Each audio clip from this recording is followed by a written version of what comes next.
Recently, we seem to be witnessing a scene from the Cold War years. In this period, which is described as the globalizing world in 2022, a country can still declare war against another country, and the whole world is witnessing this without any help. Just like watching a period drama, we follow videos about the war on the news and social media every day. Now, let's take a look behind the scene of this war. What does Putin want? Why did he start such a war against Ukraine? And when will it stop?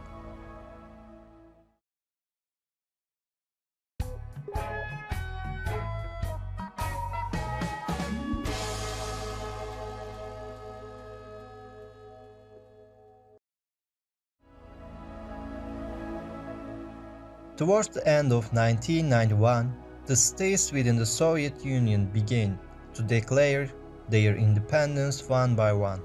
With the resignation of Gorbachev, the leader of that time, the Soviet Union was dissolved. Founded in 1949, after the collapse of the Soviet Union, NATO began to expand eastward.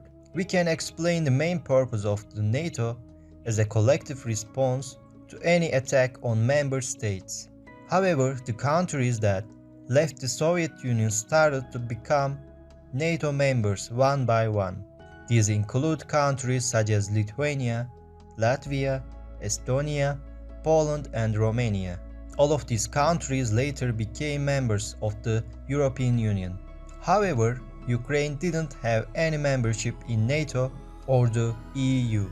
It was last mentioned that it would be included in NATO in 2008, but nothing came of it.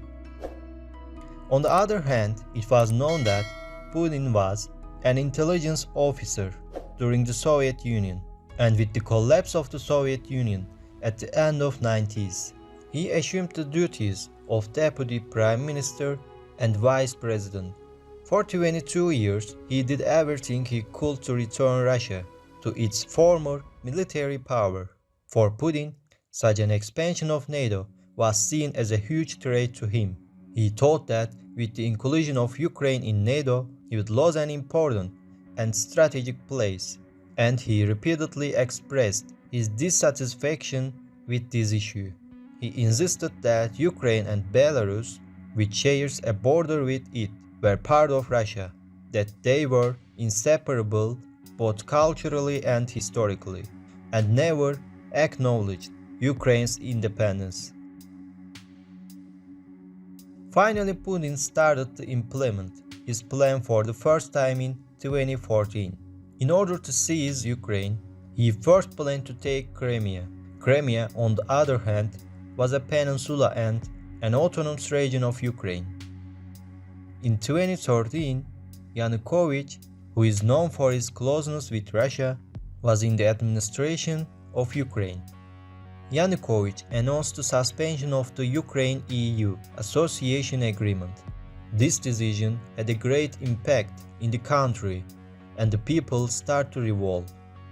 The government of the pro-Russian leader Yanukovych fell with these uprisings. This event is known as the 2014 Ukrainian Revolution or the Honor Revolution.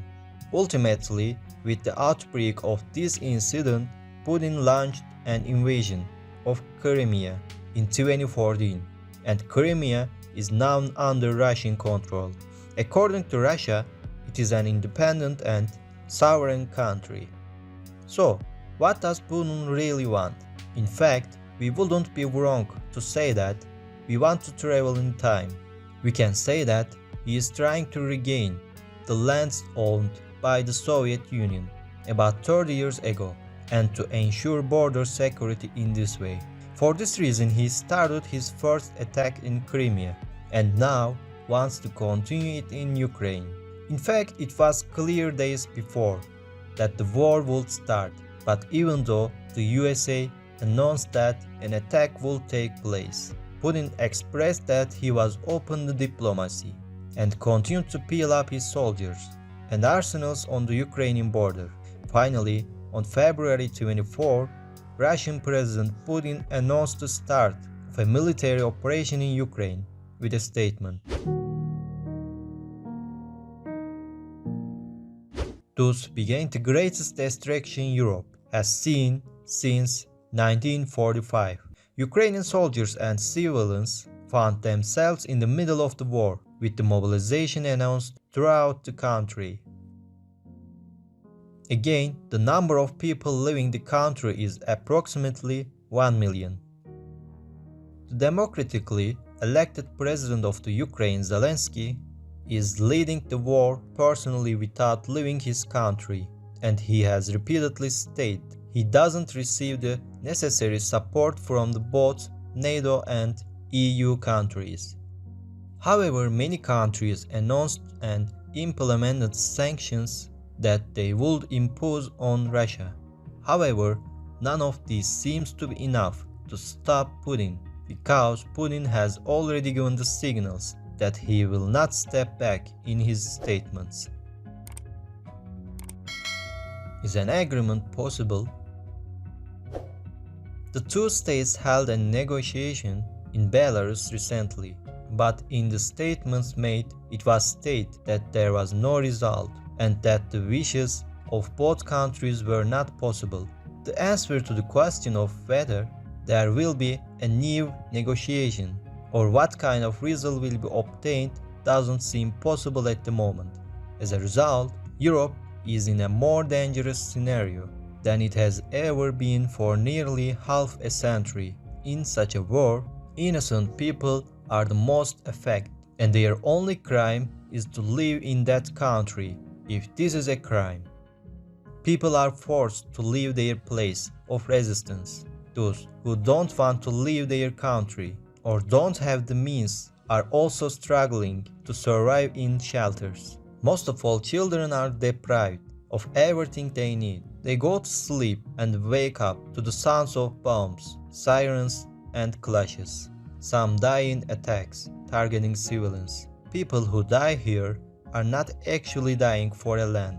They are dying for their future, their families, their loved ones, and their own lives, for their freedom. Finally, the following words of Mustafa Kemal Atatürk summarize the subject.